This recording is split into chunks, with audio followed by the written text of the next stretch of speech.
सावित्री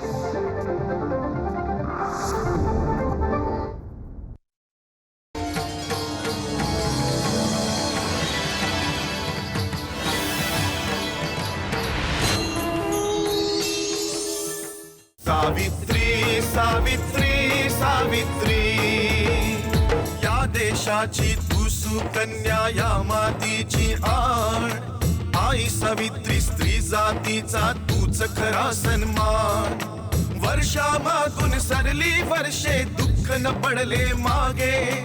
परंपरेने विणले होते आयुष्याचे धागे. सावित्री सावित्री सावित्री.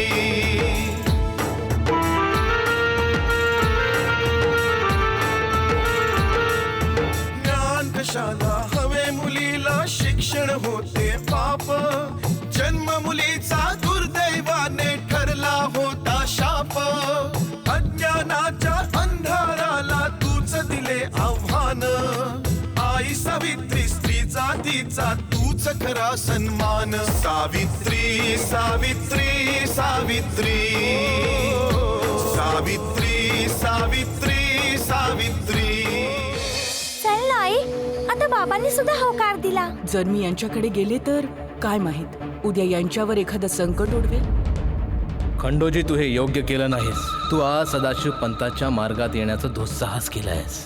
तिला आधी तिच्या भावाच्या घरीच जावं लागेल, आणि जर पंतजींनी तिचा स्वीकार करायला नकार दिला तर दुसरा कोणत्या तरी मार्गाचा विचार केला जाऊ शकतो. मी भागीरथीला लहानपणापासून ओळखतो. शेवटी ती माझी बहीण आहे. ती आपल्या विरुद्ध पोलिसात तक्रार करणार नाही. अहो, पण खंडोजीच्या वाड्यात तर जाऊ शकते ना.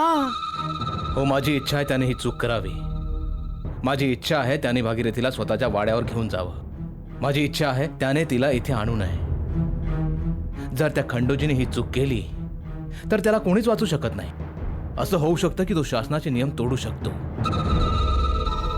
पण गावाचे नियम नाही, कदापि नाही. जर त्या क्षुद्राने अशी चूक केली तर तो आयुष्यभर ही चूक विसरू शकणार नाही. परंतु मला माहिती आहे तो खंडोजी पाटील खूप चतुर आहे. तो भागीरथीला इथे घेऊन येईल. इथे येईल, तो भीक मागेल की तुमच्या बहिणीला परत वाड्यात ठेवून घ्या. दयेची भीक मागेल. पंतोजी, मला तुमच्या आत्मविश्वासाचं कौतुक वाटतं, पण वास्तविकता नाकारू पण नाही ना शकत. आपल्याला समजावणं माझा धर्म सुद्धा आहे आणि कर्तव्य सुद्धा. मग जा, तुझं कर्तव्य कर आणि आमच्या आज्ञेचं पालन कर. जेव्हा तो क्षुद्र खंडोजी भागीरथीला घेऊन इथे येईल तेव्हा त्याला सांग की पंतोजी कुठेतरी बाहेर गेले आहेत. भेटायचं असेल तर रात्रभर तुम्हाला वाड्यावर त्यांची प्रतीक्षा करावी लागेल. जेव्हा तो क्षुद्र मान खाली घालून रात्रभर वाड्यावर आमची वाट बघेल तेव्हा त्याला अक्कल येईल. समजला पंतोजी? ए, काय? बाहेर जा, उभा रहा. आणि खंडोजी आला तर त्यालाही बाहेर उभं राहायला सांग. जा. ठीक आहे. भागीरथी ताई, सर्वात आधी पंतजींकडे जावं लागेल. नाही, मी तिथे नाही जाणार. मी सावित्री ताईच्या वाड्यावर राहीन. माझी मामा चांगली नाहीये, ती खूप वाईट आहे. मी त्यांच्याकडे राहणार नाही. पाटील, पंतजीकडे जाणं खरंच गरजेचं आहे का? भागीरथी ताई जर पंतजीकडे गेली तर ते त्यांचा स्वीकार करतील का? नारूवर प्रेम करतील का? पाटील, अजून दुसरा कोणता मार्ग नाही आहे का?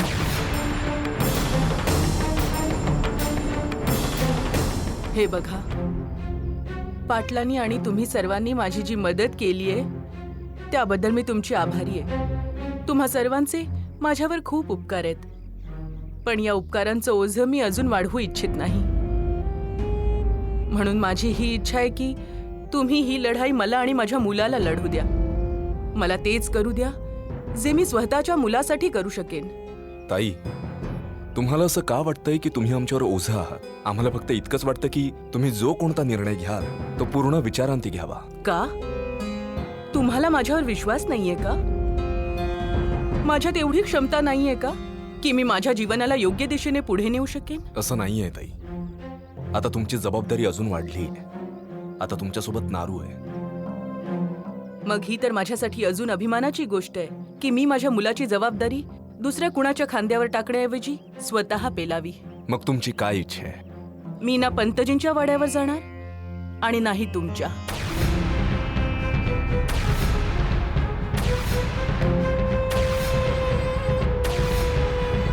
हे तुम्ही काय बोलताय? जरा थंड डोक्याने विचार करा.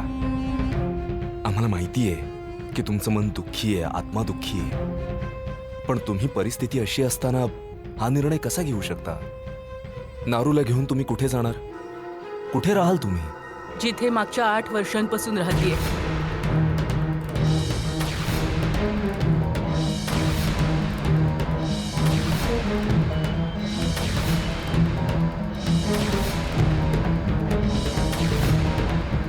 ताई, अशा जागी तुम्ही कशा राहू शकता? ही जागा तुमच्या राहण्या योग्य नाहीये. हे सगळे मनाचे खेळ आहेत विठोजी. फक्त ऐश्वर्य सुखच कारण असतं का? मनाची शांती काहीच नाही.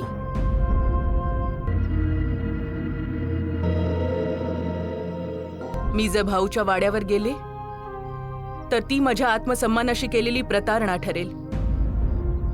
आणि जर तुमच्याकडे राहायला आले तर भाऊ ना तुम्हाला सुखाने जगू देईल आणि नाही मला.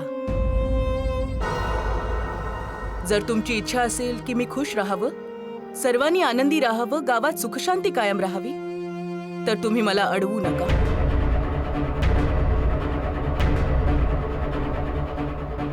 पण तुमचे ताई, खूप खूप आभार. आता तुम्ही जा.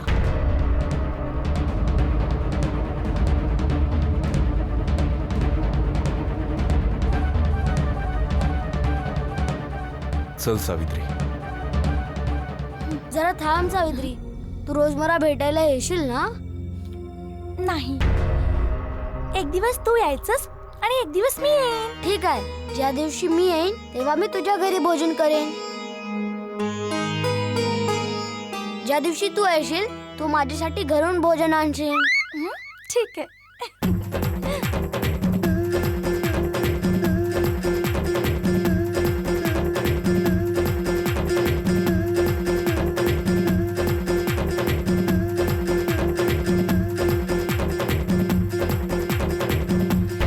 वा पंतजी वा, मानले तुम्हास. नायगावातल्या लोकांनी कितीही उडायचा प्रयत्न केला तरी तुमचे नाव ऐकताच त्यांच्या पंखातले बळ निघून जाते. चल.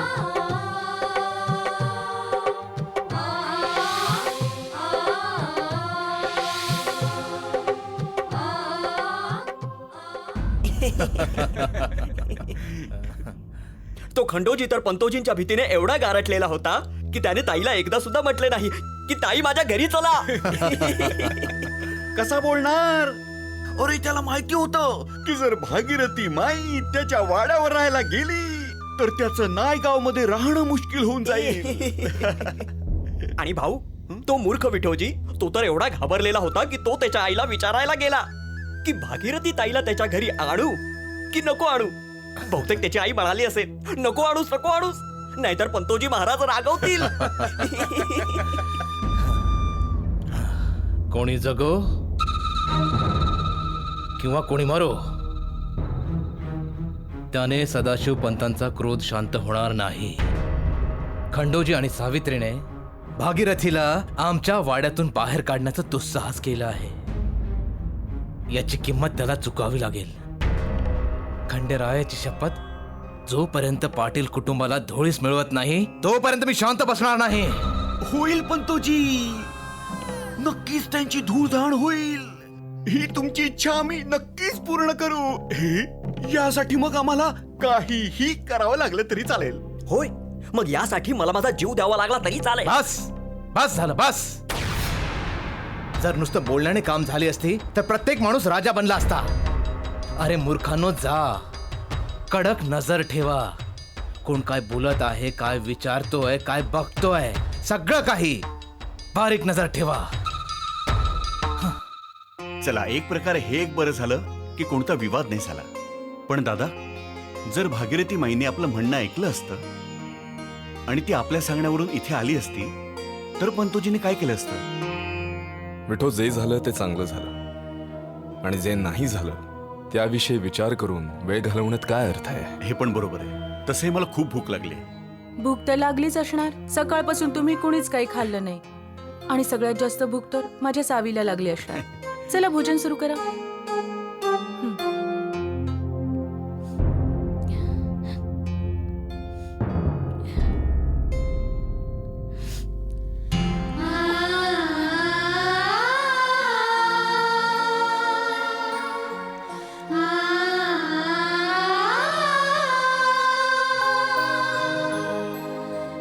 काय झालं सावी? तू जेवत का नाहीयेस? आज आपल्या मुलीने इतका मोठा पराक्रम केलाय. काय ग, तुला भूक नाही लागली? भूक न लागायला काय झालं सावी? सकाळपासून काय नाही खाल्लं, उपाशीच आहेस. वहिनी, तुम्ही तुमच्या हातानेच तिला भरवा. आईच्या हातून लाड करून घ्यायचे होते तर आधीच सांगायचं ना. आज मी माझ्या सावीला स्वतःच्या हाताने घास भरवेन. हा घे. सावी, आज तर तुझ्या आवडीची भाजी बनवलीये, खाऊन घे ना. सावी, सुरू कर. काय झालं? सकाळपासून आज उपाशी आहे, त्यामुळे पोटात तिचे दुखत असेल. काय सावी, हो ना? सावी, पोटात खूप दुखते का ग? वहिनी, मी नंतर हिच्यासाठी ओव्याचा काढा बनवून देईन. काय झालं सावी? सावी, तुला कोणी काही बोललंय का? अच्छा, जाऊ दे. आज बाबा तुला स्वतःच्या हाताने भरवणार. अरे, तू रडतेस का? कोणी तुला काही बोललं का? बोल ना. तुला कोणी ओरडलं का? बोल ना सावी, तू उदास काय आहेस? का रडतीयस? ते लोक केव्हाच उपाशी असतील ना?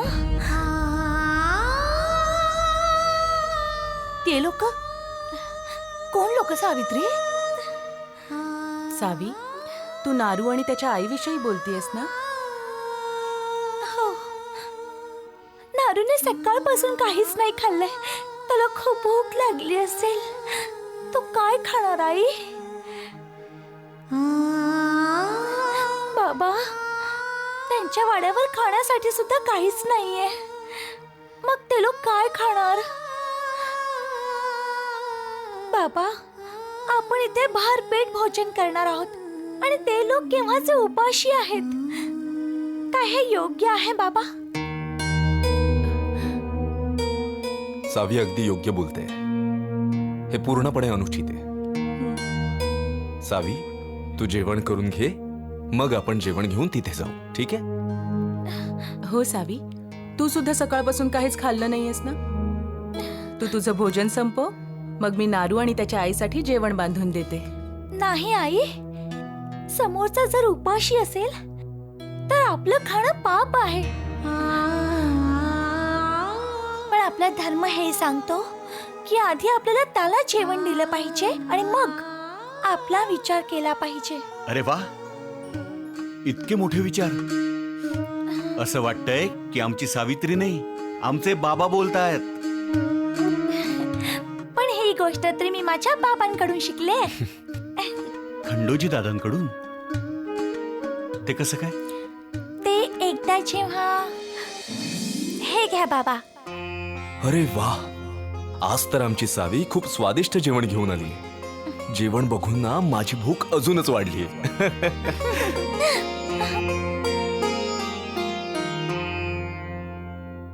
मला काहीतरी खायला द्या बाबा. 2 दिवसांपासून उपाशी आहे. काहीतरी खायला द्या बाबा. मला काहीतरी खायला द्या. 2 दिवसांपासून उपाशी आहे. मला काहीतरी खायला द्या बाबा. घ्या.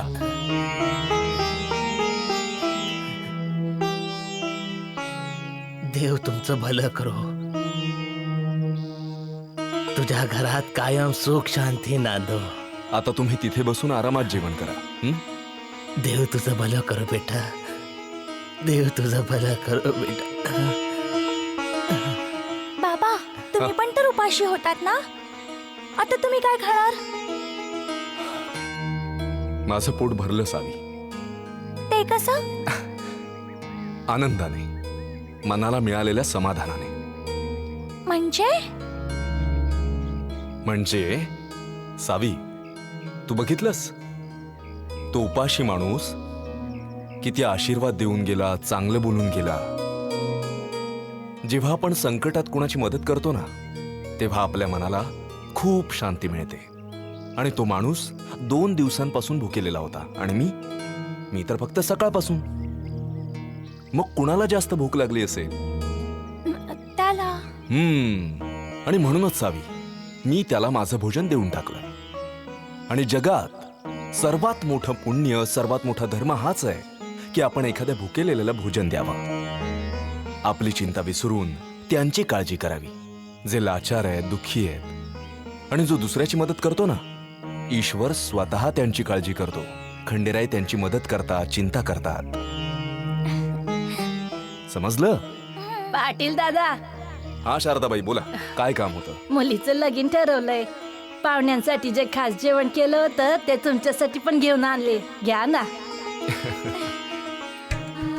माझा आशीर्वाद द्या. होय भाऊ.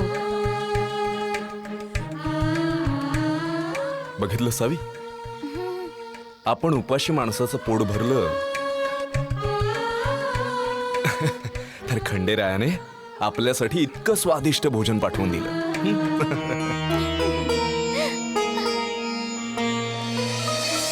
सावी योग्य बोलते लक्ष्मी. सगळ्यात आधी आपण नारू आणि भागीरथीसाठी जेवण नेलं पाहिजे. तू पटकन जेवण बांधून दे. आम्ही आधी त्यांना जेवण देऊन येतो, त्यानंतर आपण सगळे भोजन करू. ठीक आहे. आणि तुम्ही मला जे भागीरथी माईंबद्दल सांगितलंत ना, ते ऐकल्यावर मी जेवणासोबत त्यांच्यासाठी काही नवीन वस्त्र सुद्धा पाठवून देते. आई, नारूसाठी जेवण. माहितीये, नारूसाठी खूप जास्त भोजन लागेल. आठवतंय आम्हाला, जेव्हा नारू आपल्याकडे जेवायला आला होता ना, तेव्हा मी आणि तुझी काकी भाकऱ्या थापून थापून दमलो होतो. वहिनी, मी त्या मोजल्या पण होत्या. बिचारा लयच उपाशी होता. मी जेवण बांधून देते.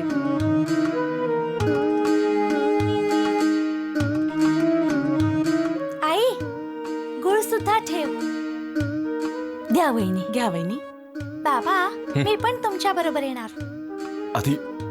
आधी जेवण तर तयार होऊ दे. ठीक आहे. बघितलं बाबा, सावीला स्वतःच्या सुखाऐवजी दुसऱ्यांच्या दुःखाची किती काळजी आहे. नारू, आता झोप बेटा, खूप रात्र झालीये. अशी कशी झोपेल आई? मला खूप जोरात भूक लागली आई. नारू, सकाळी तुझी आई तुझ्यासाठी खूप सारं जेवण बनवेल. आणि आता भूक तर आता लागली आहे नाही. पण या क्षणी तर आपल्याकडे खायला काहीच नाहीये. म्हणून मी बोललो होतो, सावित्री ताईकडे जाऊया. कमीत कमी तिथं पोटभर जेवण तर मिळालं असतं. नारू, तू तुझ्या आईचं एवढं सुद्धा ऐकणार नाहीस. आता तू झोप. सकाळी मी तुझ्यासाठी खूप सारं जेवण बनवेन, तेव्हा पोट भरून जेव. ठीक आहे? ठीक आहे. पण आई, जर मी रात्री भुकेने मेलो तर? नारू, असं नको बोलूस बेटा, असं नको बोलूस. अरे, तुला तर माझं आयुष्य सुद्धा मिळू दे, तू 1000 वर्ष जगशील. असं नको बोलूस. आई, मी किती वाईट आहे ना. जेवणासाठी मी तुला रडवला. तू रडू नकोस आई, तू शांत हो. आता कधीही मी जेवण मागणार नाही, कधीही नाही. आई, तुलाही भूक लागली असेल ना, तू काळजी करू नको आई. सकाळी मी तुझ्यासाठी मागच्या जंगलातून जांभळं तोडून आणेन. तुला जांभळं खूप आवडतात नाही आई? तू रडू नकोस, नाहीतर मला अजून भूक लागेल. चल आई, आता आपण झोपूया. हो. सावी, तुला सकाळपासून भूक लागली असेल. बाबा, नाही. आधी नारूला आणि त्याच्या आईला आपण जेवण देऊया आणि मग मी जेवणार. ठीक आहे, मग एक काम कर, तू नारू सोबत जेवून घे. जास्त वेळ उपाशी राहणं चांगलं नसतं. बाबा, मग आपण उपवास का ठेवतो? उपवास ठेवतो तेव्हा पण उपाशी असतो. सावी, आपण व्रत देवासाठी ठेवतो, त्याच्यासाठी उपाशी राहतो. बाबा, काय आपण कुठल्या व्यक्तीच्या मदतीसाठी उपवास नाही ठेवू शकत का?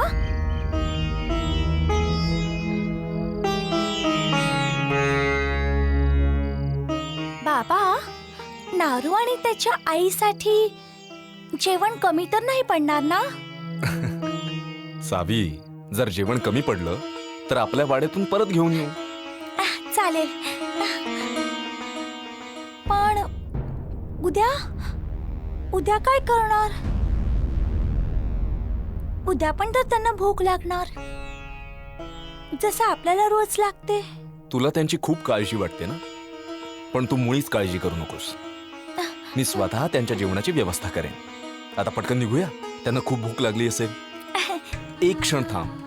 काका, झोळी द्या. तुम्ही इथेच प्रतीक्षा करा, आम्ही आलोच.